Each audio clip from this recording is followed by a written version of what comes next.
दूसरे नंबर पर आती है गुण संधि।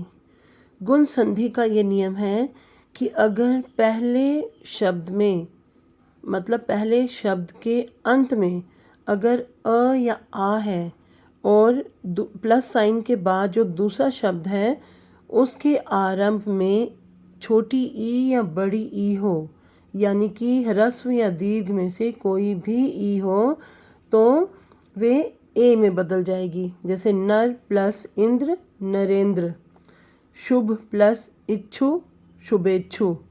इसी तरह बड़ी ई का प्रयोग भी देख लेते हैं। जैसे महा प्लस ईश महेश, विमला प्लस ईश्वर विमलेश्वर।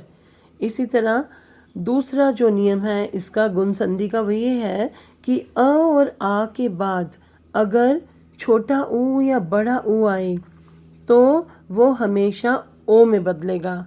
जैसे हम देखते हैं पुरुष प्लस उत्तम पुरुषोत्तम, जन प्लस उद्धार जनोद्धार।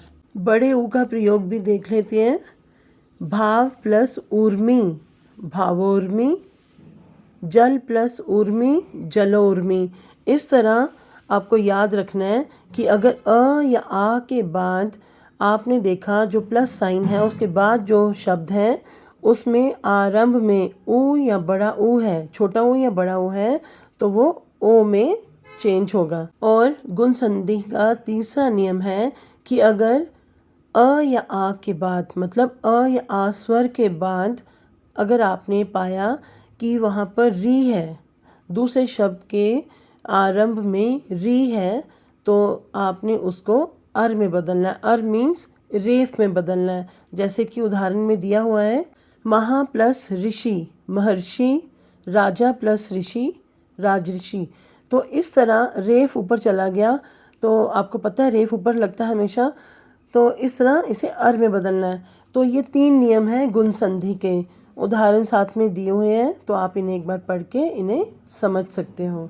मुख्य रूप से आपको इसके नियम याद रखने हैं। स्वर संधि के अंतर्गत तीसरी संधि है वृद्धि संधि। वृद्धि अपने नाम से ही बता रही है। वृद्धि मीन्स बढ़ाना, बढ़ाकर बताना। तो यहाँ पर क्या है, इसका रूल बड़ा ही इजी है। इसका नियम याद रखना बहुत ही आसान है। क्या याद रखना आपको कि अगर पहले शब्द के अंत में अ या आ है और उसके प्लस साइन के बाद जो दूसरा शब्द है उसके आरंभ में छोटा ए या बड़ा ए मीन्स ए या ए है, तो वो हमेशा बड़े में ही बदलेगा, ए में ही बदलेगा। जैसे एक प्लस एक एक, परम प्लस ऐशना परमैशना। तो मत प्लस ऐक्य मतैक्य। यहाँ पर सारे दिए हुए हैं नियम, अर्थात नियमों के अनुसार यहाँ पर शब्द दिए गए हैं, तो उन्हें पढ़ के आप इन्हें समझ सकते हैं। और दूसरा इसमें जो नियम है वो ये है कि अगर अ या आ के बाद आप देखते हो कि दूसरा जो शब्द है मतलब प्लस साइन के बाद वाला जो शब्द है उसमें छोटा ओ या बड़ा ओ है, यानी कि ओ या औ है, तो वो बड़े में ही बदलेगा, मीन्स औ में ही बदलेगा। जैसे जल प्लस ओध, इसमें प्लस साइन के बाद जो है वो छोटा ओ आ गया, तो यहाँ फिर भी बड़ा ही लगा जब हमने संधि की, तो आया जलोध। तो इसी तरह अगर उसके नीचे वाला रूल देख लें, वन प्लस औषध, तो इसमें बड़ा ओ मतलब कि औ आया है, तो यहाँ पर वनौषध मतलब बड़े का ही प्रयोग हुआ है, तो इसी का मतलब है वृद्धि संधि। तो ये नियम भी आसान है और आपको आसानी से याद रह सकता है।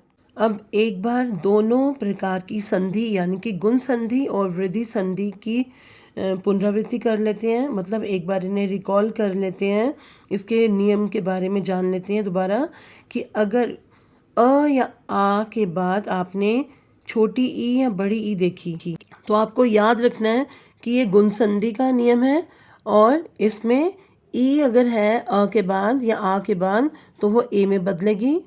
तो अगर अ या आ के बाद छोटा ऊ या बड़ा ऊ है तो वो ओ में बदलेगा, और अगर री है तो वो अर में बदलेगा। ये तो थे गुण संधि के नियम।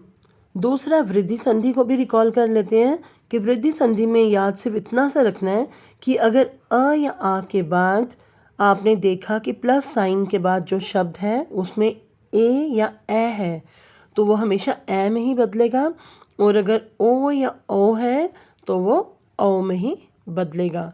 यही है छोटा सा एक नियम वृद्धि संधि का।